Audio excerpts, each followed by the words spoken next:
আজকে আমি chicken lollipop বানাবো, সেজন্য 10 পিস উইংস নিয়েছি।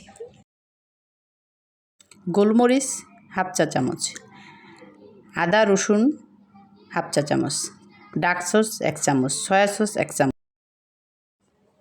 ডিম একটা, লবণ পরিমাণ মতো। এখন শুকনো উপকরণ: ময়দা 1 কাপ, কর্নফ্লাওয়ার হাফ কাপ। সব কিছু মেখে আধা ঘন্টার জন্য ম্যারিনেট করে রেখে দিব। আধা ঘন্টা পর এখন আমি মুড়িটা ময়দা দিয়ে মেখে নিব, তারপরে ডুবা তেলে ভেজে নিব এক একটি করে।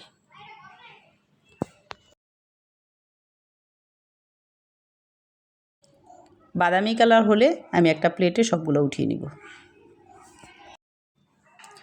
ফ্রাই প্যানে তেল দিব, তারপরে রসুন কুচি দিব, দিয়ে হালকা রসুনটা হলে তারপরে টমেটো সস, সয়া সস,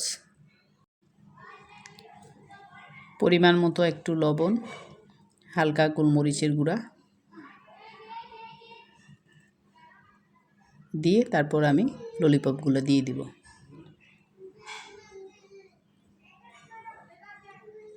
সুন্দর করে নেড়ে তারপর একটা সুন্দর প্লেটে আমি পরিবেশন করব। হয়ে গেল আমার মজাদার চিকেন ললিপপ। সবাই এভাবে আমার মতো ট্রাই করবেন, বাচ্চারা খুব মজা করে খাবে। আল্লাহ হাফেজ।